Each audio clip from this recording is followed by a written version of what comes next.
probably like over 100 shots. And I just dropped to the floor. I couldn't even walk out my house. Like I was like crawling because I ain't know what was going on. The first thing thought to my mom was about my children. I'm like, oh my God, I just had that feeling it was probably one of them. I came down here, I got this Ford. The car that they was in, Rashid was on the Rashid was on the driver's side. Another boy that got killed was on the passenger side. And all the cops had them all blocked in from here. Real cops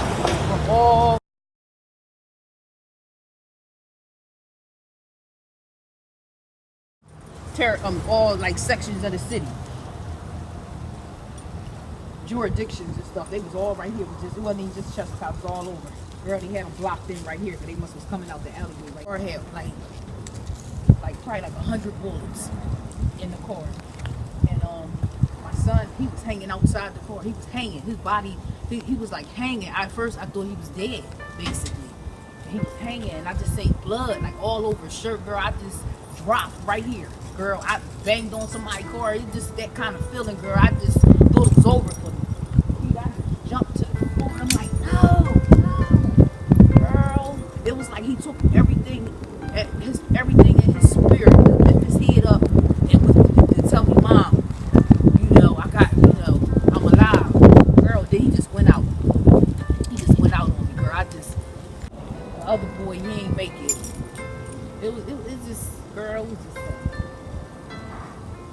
so sad. All I know when I seen that, and I just let them hurry up and try to just rush him to the hospital. Like I ain't want my husband to grab him, like let him just take him straight to the hospital. And by the grace of God, there was enough time to be able to save him. You know what I mean? Then once I left there, I went in that house, girl, and you know what I did at that time? I just cried and I said, God, I called on Roddy, my son that passed away, and I just said, God, don't take him, don't take him, don't take him. It was like if he hurt me, girl, because by the time I got over that hospital, they told me he got shot 10 times there all over. And girl, you just don't know. I told him, I said, boy, you just don't know. That's crazy. He had an angel watching over him that day. He definitely had an angel watching over him that day. 10 times. 10 times. And he still got like 2 bullets in him right now. And I said, boy, nobody but God.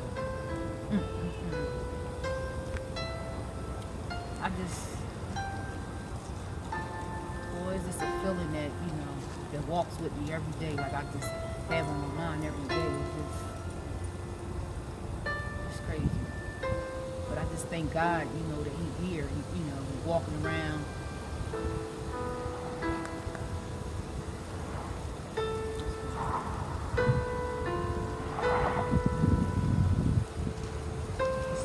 It's tough living around here. It's tough. That's why I had to relocate.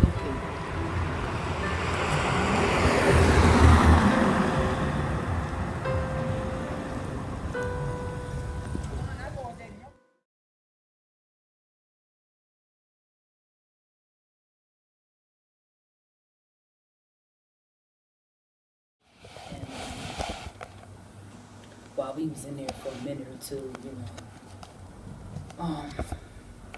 actually for a while, because they gave us the runaround, and then that's when they told us that he had passed away. And it was just like crazy. Like it was like one of the worst feelings in the world at that point. And it was just crazy. But his dad was there actually when he got shot that particular day. Before he went to the hospital, his dad was there and went to the scene. And because it was actually up the street from my house. So, his dad was able to be there with him for a little bit. But, that was it. It was just, at that day, it was just the worst feeling in the world. Like, that your child got taken away from you. Advice, well, at this point where I'm at right now, I'm still grieving myself, but I can say this, like, God, just one word, God. You have to have God, or because with Him in your life, I mean, He can make things so much better, like far as the healing process, you know. But it's going to hurt, because nothing's going to never be the same, Like right now, and I'm still tugging with my situation, and it's been 2 years since October 30, 2015. It's been like 2 years, so it's like I still have my days and stuff like that, but it's just been so much better because, I got God in my life and all I do is pray. I stay prayed up. So I would tell them just to stay prayed up, stay, walk with God because He makes the healing process so much better. Better, better, better. That's what I would tell a grieving mother. Just stay with God, walk with God. I think when he passed, he came to me probably like the next day. His spirit is just so strong. Like, I don't know, like, I know other people who probably lost their children. I don't know what kind of connection, but with my son, we always had a connection.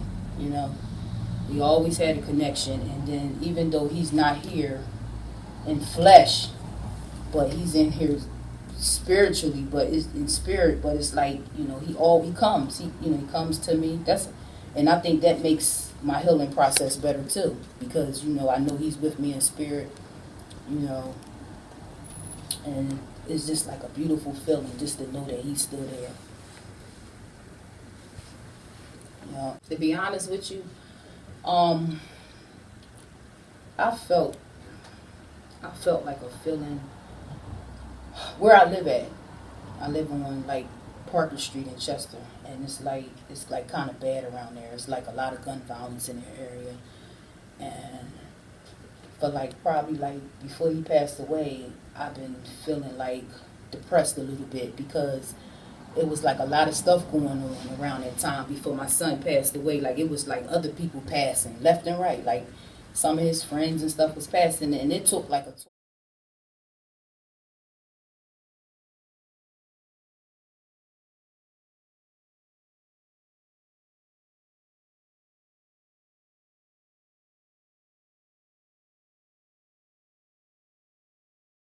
on me as a parent, seeing somebody else's child pass away. And of course, in my mind, my thoughts, I'm thinking, I hope it don't happen to my very own. Because that's all I got is boys. So it's like, you know, going to work every day and at work just constantly thinking about your own. And I think that probably took a toll on me because it kind of made me depressed and stuff, thinking that it could happen to mine. And um, yeah, I mean, I had that thought in my mind every day. Every time I walk out that door, I just think about my kids. They always was on my mind and stuff. And Roddy was one of the main ones that was on my mind and stuff because Roddy was one of my sons that liked to, be outside and, he liked to be out there too and stuff. And I used to always worry about him. So, yeah, it's just something that was walking, like it was on my shoulder a lot, like something weighing me down. Like if I knew that it was a possibility that it could happen. When he passed away, it was like he took part of me with him. As a mom, I'm quite sure anybody that lost their child, I'm quite sure they know my pain, and I'm quite sure that they lost a part of their self too. It's like, oh man, it's just been so different for me. Like like I'm not even the same person I used to be. It's like I can't even have fun the way I used to have fun. I can't even laugh the way I used to laugh. It just robbed you of all that. It robbed you of who you are. It just part of you just go right, right with your son. Like, you know what I mean? It's just not the same, and it's just a hurt piece that you got to hold on to. So I don't think, it's something that I can heal from. I mean, God, by me believing in God and putting my faith and trust in God, it makes the process, a little better. But that pain is just, it hurts to the bones, to the core. What would you tell the young man who has a gun in his hand right now. Now, if you could be that voice in his head, what would you tell him? Baby, baby, baby, put the gun down. Put the gun down. Turn your life around. Think, why hurt somebody? Why hurt another person for? For what? Like, don't do that. Don't do that. The person that you're trying to hurt and harm is basically your brother. Like, why would you do something like that? You know what I'm saying? Like, do you really have this hate in your heart? Do you have that much hate in your heart that you would do something like that to another person? Like, I would just say you're not thinking right now. You're not thinking right, because a lot of times probably have a gun in their hand is because a lot of these young guys out here, they getting high, smoking that weed and, doing drugs and stuff. And I think that what it's doing is brainwashing them. And a lot of times they just live in that moment. They get that quick high, and I don't think they really know what they're doing. So I would tell him, stop, stop, think before you do, there's consequences to this, because you taking this person's life, but then 9 out of 10, it's going to come back to you. You know what I mean? So I would just tell them, put the gun down, get God in your life.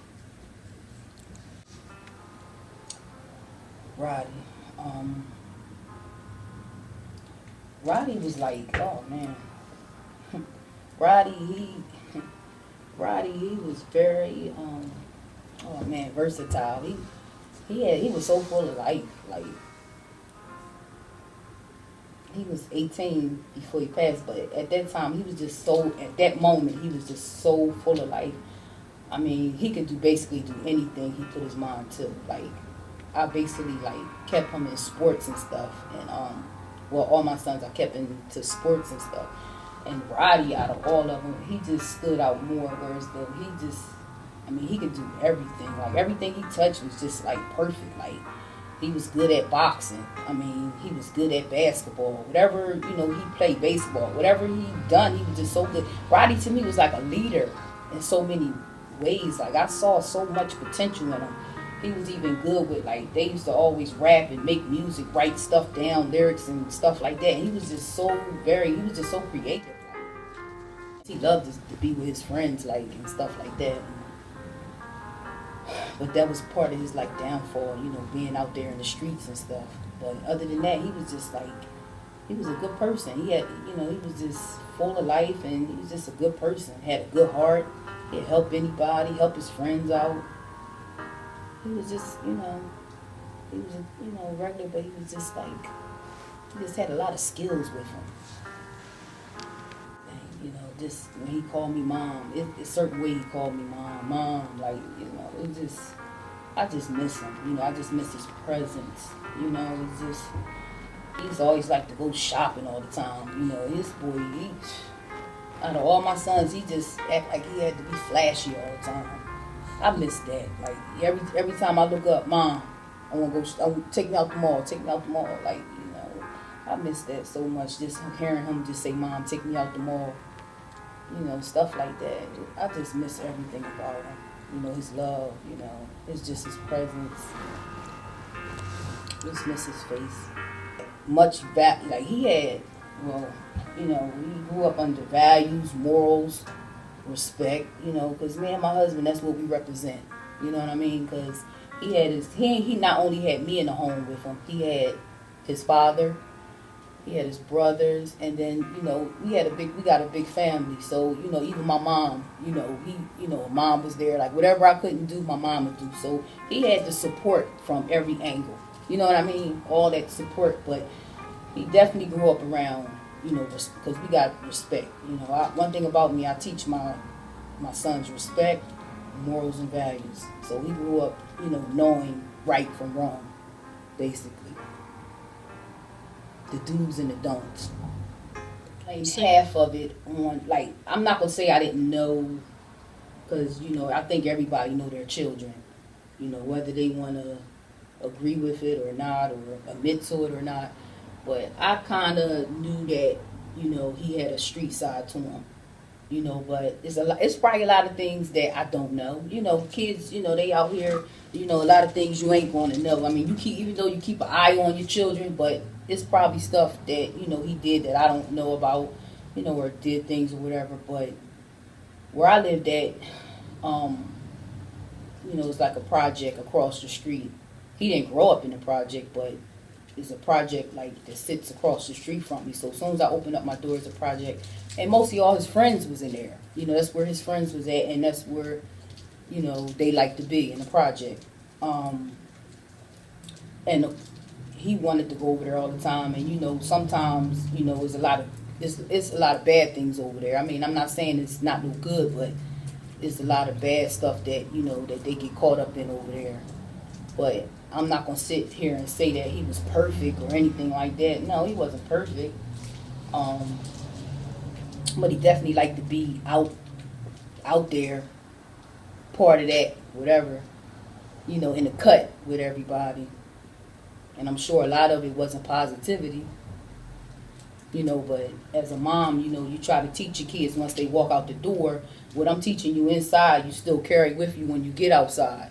So, you know, he knew right from wrong. He knew not to do, you know, nothing like harmful to nobody. He knew, you know what I mean? He knew, you know, to treat people the way he wanted to be treated. You know what I mean? He knew. He knew to be humble. So, you know. But I knew that he wasn't perfect, you know, and a lot of things I probably don't know or, you know, but I knew it was bad over there, though, where he used to hang at. Well, yes, Roddy was a good person. I mean, you know, Roddy, you know, my son, you know, he was a good person. He loved his family, you know, he loved his friends, and Roddy was a leader. Believe it or not, Roddy was a leader. I see, like, all his friends, they looked up to him like he was a leader. And I seen that in him when he was like, when he was little. You know, I knew he was going to be like a leader, you know, but I was just praying that he was going to be a leader in a positive way. You know what I mean? But he was a good person, though. I don't know really. I'm not going to sit here and say nothing really bad about him because I really don't really know nothing. But I just know that he was a good person. You know what I mean? I mean, he was in them streets, like running, rigged and ragged in them streets. But, you know, but at the same time, from what I know, you know, he was a good son. When he was around me, you know, he was a good son. And, you know, and I know he loved his family. And, you know, he was so energetic and stuff. And, you know, he was a people person. You know, he had a good heart. He loved his brothers.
My name is Katrina Kissman. I'm a doctor at Crozier-Chester Emergency Department in Upland, Pennsylvania. So as an emergency medicine doctor, I see people on the worst day of their life. And so sometimes that is involved in trauma and other gun violence, but I also see people who are the victim of heart attacks or strokes or other injuries, and I chose emergency medicine because I like to be there for people and take care of them when they're really at their worst. What do I keep from being overwhelmed by the violence in this city? I think it's hard. I think you just have to know that you went through your training and that you're doing the best for these victims of gun violence on this day, and that you're really doing everything in your power to give them the best outcome, to save their life if possible, to save them from disability. But you really rely on your team and the people that you work with, whether it's other doctors, nurses, techs, paramedics, community members, people in registration, to kind of keep you grounded and sane and human, and to not lose touch. Whenever we lose an individual to any disease, but especially to gun violence, it not only affects their family, but it also affects the people in the hospital caring for them, who are with them. It's hard not to let it affect you, especially victims of gun violence. They're usually young people that didn't have to die, and it's hard not to look at them and see the senselessness of it all, and to also kind of see your own family kind of in their shoes. Whenever I see a young man die, I think, that could have been my brother, could that have been my friend? And your heart really goes out to them, and it's also difficult to kind of maintain your composure and to continue treating them and act professionally, to not melt into a puddle of emotions. You have to stay strong so you can take care of the next person as well, and that's a challenge every day. Do doctors normally give their opinion about the gun violence? I would say among ourselves, we usually talk about gun violence, but I think that we probably could do more coming out on the larger scene in the media, talking about the gun violence, because I think it's underrepresented in the media, and it's kind of a smoldering endemic problem that isn't looked at, and it's the elephant in the room that we as emergency medicine doctors all know about, but we usually don't come out and speak against it, I think, because we feel kind of hopeless. We don't know what to do. And I think the first thing that I think about when I hear that there's a shooting victim come in is, racing through the training. Are we going to be prepared? Do we have the whole team ready? Have we called the trauma team down? Do we have the monitor set up, blood if we need it? I start racing through protocols in my mind to make sure that we can take care of them the best that we can when they get here. But I also have to think, oh no, another one. Why did this happen? This didn't need to happen. This isn't an unavoidable event. Most of the time it's not an accident. And it's just a little heartbreaking every time. The requirements should be, I don't own a gun. I think that there should be stricter requirements, but I have to say that's not my area of expertise. Do you think the media has an impact on the city's violence? I think it's hard to say whether the media has an impact on the city's violence or not. I think that in some circles, I think maybe violence or being tough is glorified, and then in that regards, it doesn't make it a desirable outcome, but I think that it's almost what some people see as the way that you have to prove yourself or not be a wuss, for lack of a better word. I think that maybe the news media allows gun violence to be normalized, in that it's just another day, it's just another shooting, and it doesn't really focus on the just tragedy and the loss that it is for each individual person. And I know that I would say the general population, most people out there don't realize how little energy it takes to shoot a gun, and how horrific the outcomes can be on the backside. Whether it's, someone on the ventilator, someone paralyzed, or someone dying.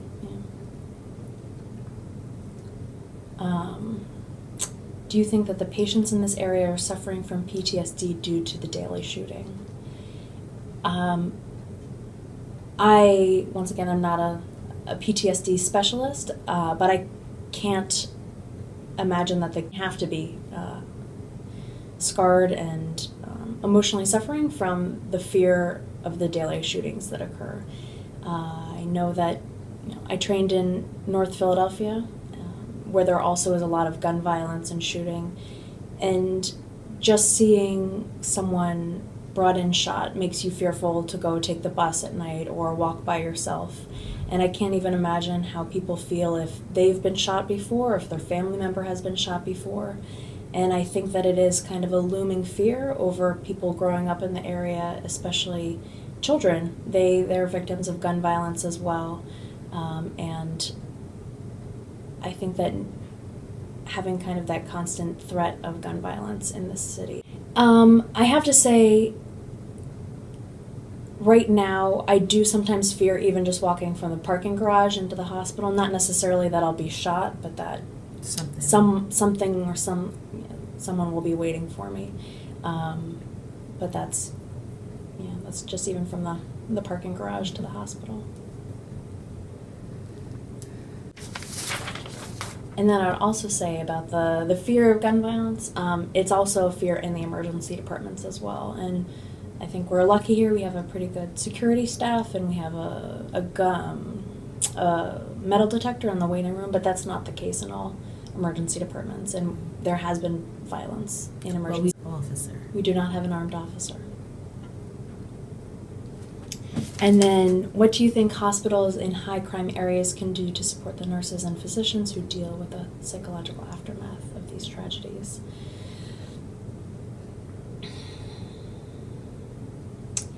So I think that the nurses and physicians and staff who deal with the gun violence on a daily basis do suffer from some element of psychological stress, whether you want to call it PTSD or not. And I think that most of our debriefing and our psychological counseling, if you will, is on a very informal basis. We talk to each other about our feelings and about experiences that we've shared. But I think that maybe a more formalized debriefing, or even just a culture change of a more open atmosphere to talk about these, would be helpful for the staff when the shooting victims come in. Yeah. I agree. Yeah. But then also, I don't think we have it at Crozier, but I'll just say that some of the other places that I worked at in Philadelphia, both, I don't know if you want me to mention names, Okay. but at Temple, they have Cradle to Grave, which is a program that helps inform young people, I think high school students primarily, about gun violence, and then also provides some psychological counseling afterwards when people are brought in as a victim of a traumatic incident. And then also even at St. Chris, I know that they have counselors that, for the children that are brought in, not just of gun violence, but even if they're bullied at school or suffer other traumatic events. And I think the hardest cases are when someone comes in with an unsustainable injury, but they come in talking and awake, and you can tell they're always scared and fearful and in pain, and they ask you, like, am I going to be okay? And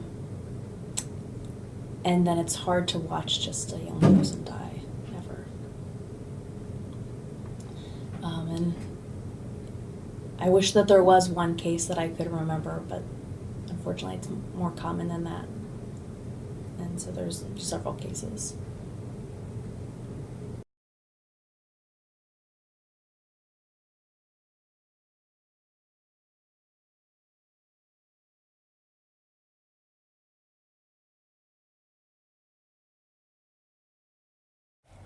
that happening with my second son. I was home relaxing, but I just knew something wasn't right. I felt it. Like I knew something wasn't right, but I just wasn't sure. Like, cause that day just felt kind of funny, just a little bit. And I was like in my back. It was like probably like I think it was on a Saturday, if I'm not mistaken. It was on a Friday or a Saturday, and I think it was on a Saturday. And I was in the back cleaning, and I like 100 gunshots. And I'm like, wow, it scared me so bad, whereas I just dropped to the floor. And I crawled into my dining room and to let my husband know. Did he hear that, all them shots? So we went, my husband tried to run to the front door to see, what was going on outside. I was so scared, I didn't really want him to know it was a war going outside. So, make a long story short, we go into the door. I'm just like, girl, scared for my life.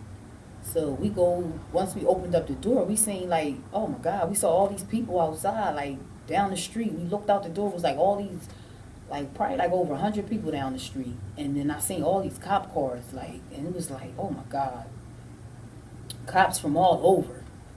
Ridley cops, they was just all districts. It was just so many cops. And so we goes down. I was just praying to God that, I'm just hoping that, it wasn't none of my sons or nothing like that. And so we goes down there, not knowing what we going to see. We didn't really know.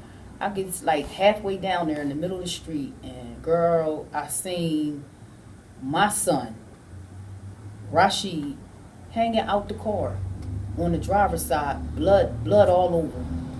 And oh my God. That was the worst feeling ever. When I say the worst feeling ever, my heart couldn't even take it no more. My heart was just I'm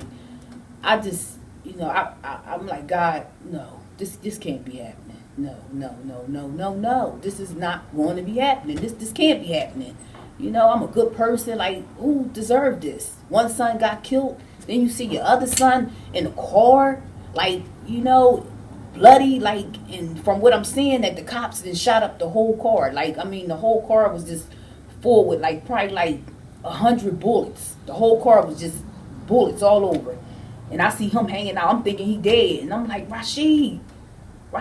So at this point, I'm banging on somebody's car because I can't take it. No, I know this ain't happening to me. And it's I'm thinking he dead, so when I called him, I'm like, Rashid. And as I'm calling him, it took every his little bit of spirit or his little breath he had in his body to lift his head up and let me know, Mom, I'm all right. And then from there, he just went out. And then it just, oh my God.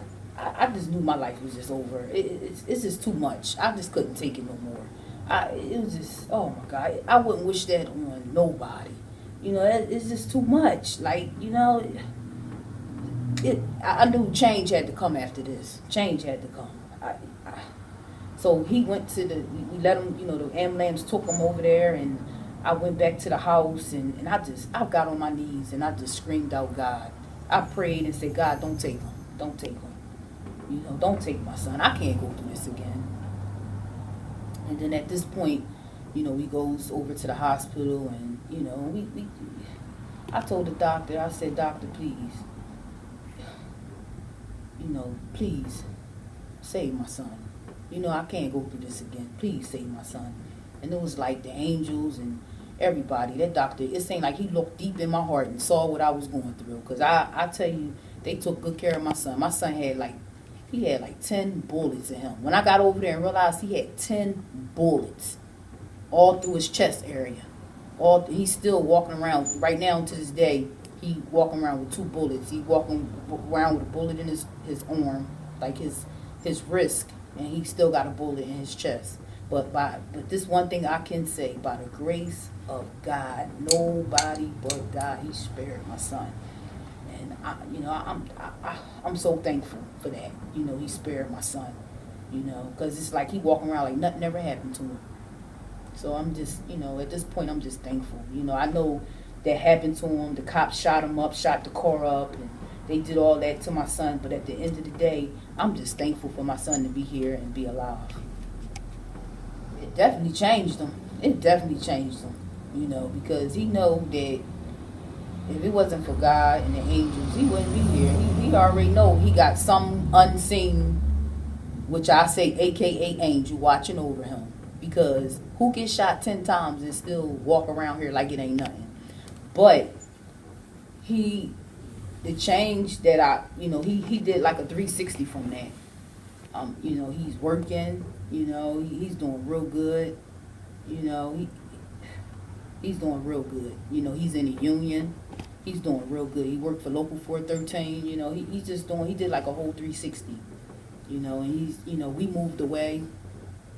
I no longer live in the city no more. I relocated, and that helped a lot. That helped my situation a lot, and my son's situation a lot. So, you know, we doing good by the grace of God. By the grace of God, you know.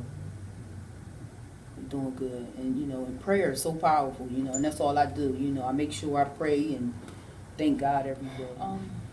I just want, you know, it's just so much, like, even though I've been through my situation, like with my sons and stuff, you know, I had one son that passed and one son that almost passed away, and I just tell anybody, all the people that's out here, like, they got sons, I would, you know, my advice, I would just probably, you know, offer is, you know, if you want to save your son's life, if you think that he's out there in them streets and he's involved in a gang, or if he's, you know, being around someone that know that, you know, something bad going to happen, or you think he's doing something, relocate. I just tell him to relocate. That's the best thing, because that's what I've done, and I probably could have saved my other son's life if I probably would have been relocated. And I think that's the best thing. I mean, I know everybody can't relocate, but I would just say, just, you know, not saying you have to relocate for a long time, but just relocate if you want to save your son's life. And it's not getting better right now. And I'm not going to say that, you know, it's not going to get better, but we living in these days and times where as though, I mean, wow, it's just getting, oh my God, it's just crazy out here. And if you want to just save your child life, I would just relocate. Just get out of Chester, because every day is just saying like somebody's getting killed. And if you don't want that pain on your heart and you don't want to, you know, go through that, relocate. That would be my advice. And, you know, try to get your child probably some counseling, you know what I mean? Or, you know, just get them out them streets, because them streets going to be the death of them. You know what I mean? Because it's just too much. This pain I walk around with every day, I don't want that to, you know, happen to nobody else, because it's just too much. It's just, you know, it's just crazy. I would just tell them, just relocate, you know, God, because that helps them be humble. So that way they won't be thinking about picking up no gun, you know, because a lot of these guys think in order to solve some of their problems, they thinking they need to pick up a gun or something like that. And half of them probably don't want to pick up a gun, but they doing it because they probably want to follow their friends or stuff like that. So they, you know, get to know God, because that plays a big part, you know. It makes them humble, you know, get into something that, you know, some sports, or, you know, just do stuff with your family, like, you know, because tomorrow is not promised. So, you know, you need that family time, and you know, if you want to help your son, just, you know, do some activities, or, you know, to make things better for you.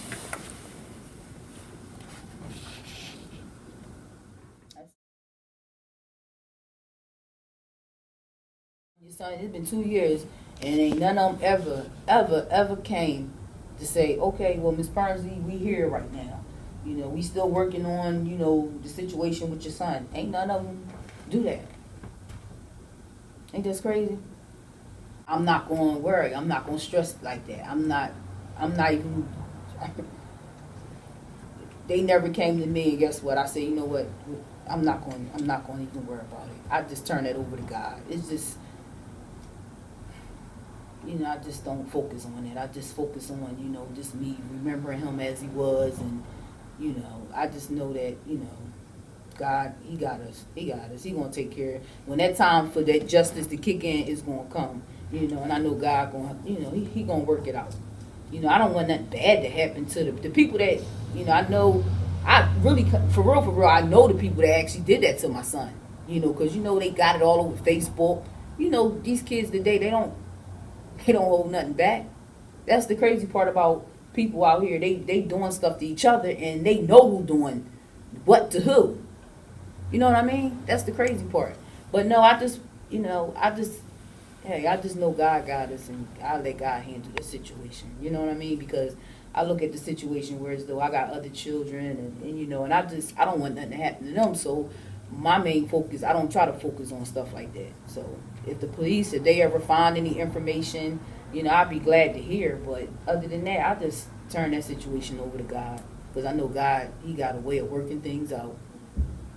You know what I mean? So I leave that up to him right now, and I'm still like, in mourning and, in disbelief because of, the fact that it happened to him like that. It's not fair that, he got taken away like that so soon. That's the crazy part, And it's just a shame that these young kids out here that they, they like, y'all killing each other for a bunch of nothing. Nothing. Like for what I know, it ain't even about drug. The crazy part, from when I was talking to somebody else, they told me it's not even drug related. This is the crazy part. It's over stupid stuff. Like, they rapping, probably going back and forth, or probably something that they didn't had in school or something. And, they just, it's like a territory, you ask me.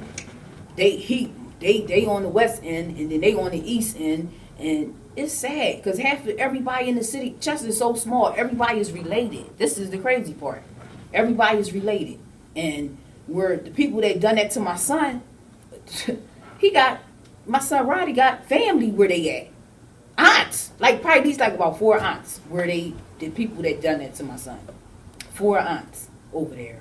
Were in the same location, that they was supposed to be beefing with. It's just crazy. Like, to me, it's just senseless. Like, it ain't even worth it. Like, killing people for nothing, or probably over a girl or something, like stupid stuff. It ain't even, and the crazy part is not even drug related, you would think. It's just senseless stuff, man. It's like, these moms and stuff hurting and stuff, and going crazy because of some stupid stuff like that, over stupid stuff. It's just sad, man. Sometimes I just be thinking, that the world coming to an end, man. It's sad when you got to watch you burying your child instead of your child burying the parents. We parents burying our children. Like, so in reality, where's the future? Because our children supposed to be the future. So if the parents burying their children, their offspring, so what's going to happen for the future? That's my thing. Like, it's just, I don't know. Thing is, I just pray to God that the cycle change, because this cycle that's going on now, we ain't gonna have nobody left over. Crazy, because if they know what I know, from based on our history, what they used to do to us, and they turned around and they killing each other. That's the crazy part. They need to go watch them kind of movies, straight up. They need to watch some movies of their history and see how we used to get treated. So killing each other, black on black crime. That's crazy. Man, it's just sad. I just don't know. I just pray that this cycle change over for the better. I just, I'm not going to give up. I'm just going to keep praying, and I just pray that God turn. I believe in God, so I believe God can make change happen. I know it look like it's the end of the world, but at the end of the day, I just believe God going, he'll change it. He going to change it. He got to change it, because this is just getting to be too much.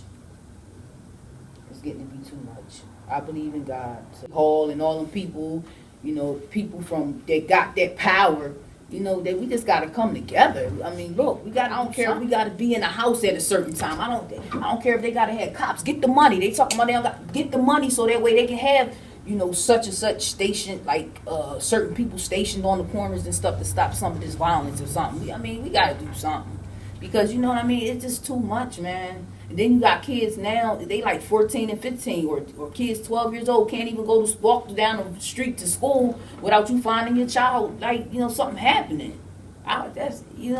It's just sad. It's just getting to be too much. And where is they getting these guns from? This is my thing too. Like, not only they getting high, but then they ain't getting high off. They got these guns. Like, how are they getting these guns? Like, that's another thing that could be. You got to put a stop to these guns that the cops need to find out. You know what I mean? I mean, look, they need to just. I don't know, man. I don't know. It's just too much. They need to find a solution. Because we can talk all day, but we just, they got to do something, man. Because this is just crazy. It's just crazy. I just know that with this situation happening to my son, it makes me want to help. Like, you know what I'm saying? Like, get involved, help, to stop somebody else's child from dying. Mm-hmm. You know what I'm saying? So, the community coalition. I just joined. I've been probably on the board for probably I say probably a good month. I just joined, and that's why I say God, He put, since that happened to my son, He just put me around certain people, places, and things.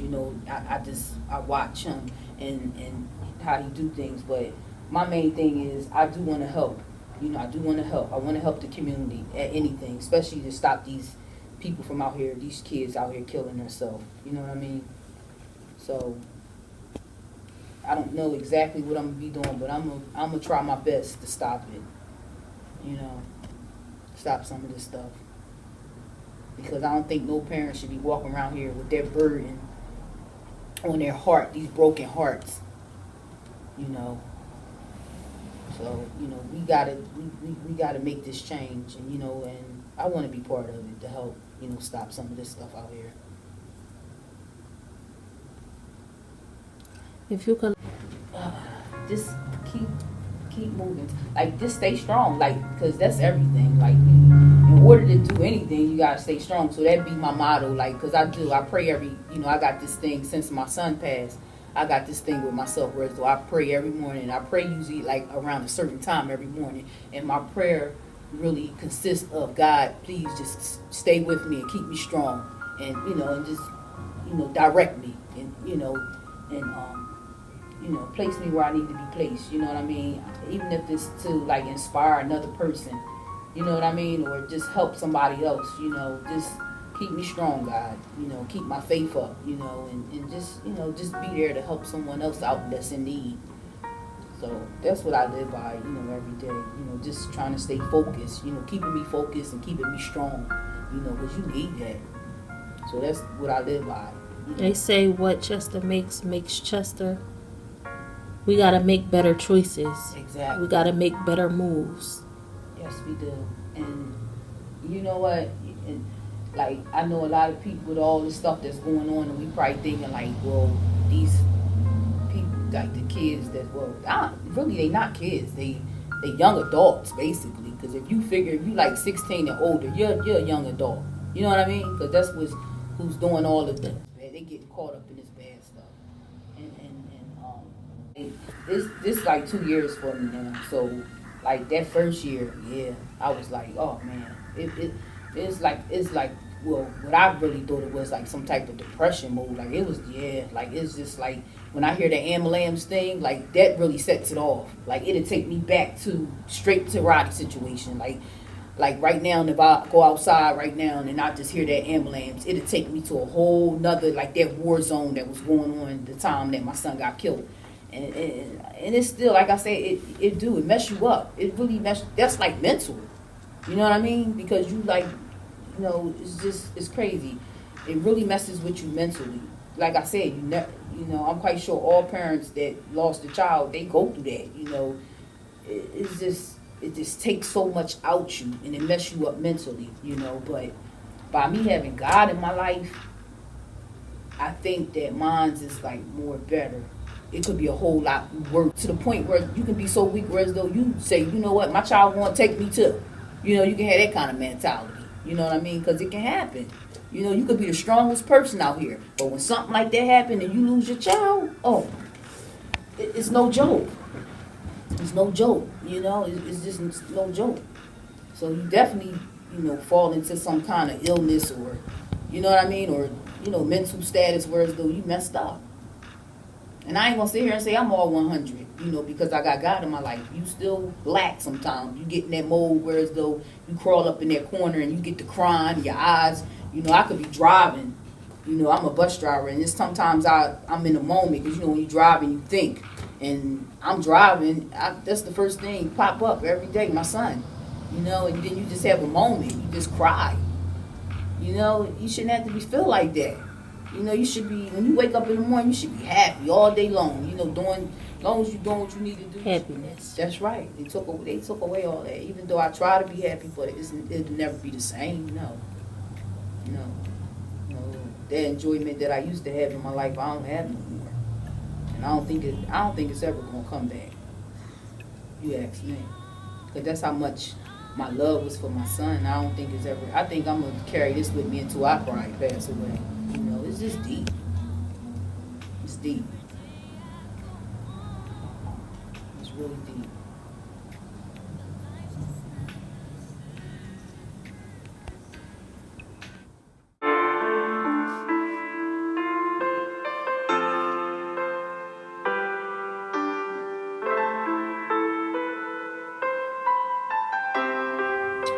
His real name is Robert Permsky, and his date of birth is 4/19/97.